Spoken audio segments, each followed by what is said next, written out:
My first vlog was just a few weeks ago, and after I'd uploaded a couple more, I got an email from a young gentleman from Georgia who said he was a Christian and could I answer some questions for him about atheism.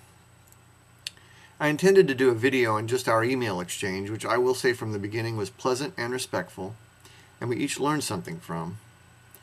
But this week the Haiti earthquake happened, and I decided to focus on one thing he said to me in particular that is relevant to the events of this week. Every atheist vlogger on YouTube has commented on Pat Robertson's response to the Haiti earthquake. Even conservatives like Joe Scarborough have come out against Robertson and his insensitive remarks. The YouTube atheist community has pretty much exhausted the vocabulary of derision toward Robertson, whom I see as a pathetic old man who exploits the misery of others to gain attention for himself, whether good or bad. He also is a self-described born-again Christian with a large TV ministry that survives healthily on donations from his self-proclaimed Christian viewers. Robertson is a millionaire as a result, so obviously there are people willing to send him money to keep him waist-deep in cash, and they also don't seem to be put off by his quote-unquote true stories about deals with the devil or 9/11 being the fault of the ACLU, which he is obviously making up as he goes along, and because he's the 700-pound gorilla over there at the 700 Club, his co-hosts have to sit there nodding, even though I suspect they are rolling their eyes behind Pat's back. So this young gentleman had asked me in his letter why atheists tend to pick on Christians, and in short, I pointed out to him that in the United States, if you were criticizing religion, Christianity is the biggest target, and that there wasn't an openly avowed atheist in this country who hadn't been discriminated against, if not verbally or physically attacked, by a Christian at some time in their lives. I know I have been. His response was respectful, but he used the defense that those people who attacked me or my fellow free thinkers were not true Christians, and that no true Christian would attack a non-believer, and that he certainly would not. I thanked him for his thoughts and left it at that, not wishing to pick that battle. But Pat Robertson's inane ramblings brought this point to the forefront this week. If you are a Christian and you disagree with Pat Robertson, that is your right.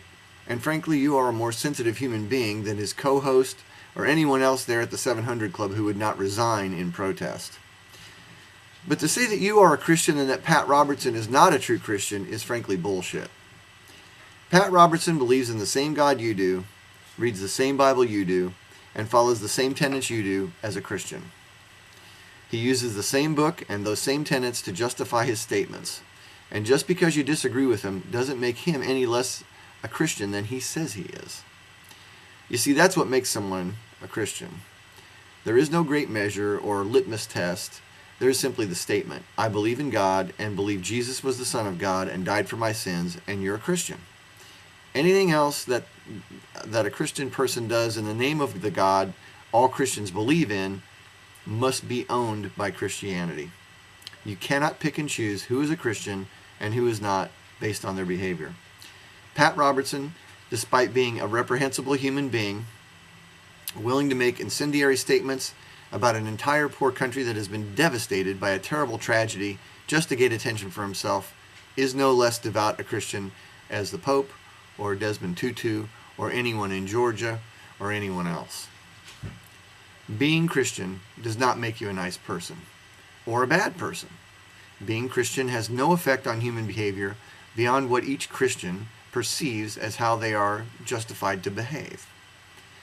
If there were no Christianity, Pat Robertson would say bad things to gain attention, and we'd all condemn him without the cloak of religious superstition that he hides under now. Nothing would be different. This stands as a sparkling example of religion's true purposes, and also the fact that when it comes to being the beacon of morality, it is nothing but a fraud. Christians who do good things do them because they are good people, not because they are Christians.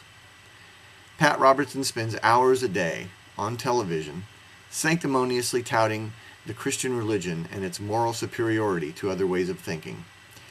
Yet that belief in itself has not kept him from being a mind-bogglingly insensitive son of a bitch.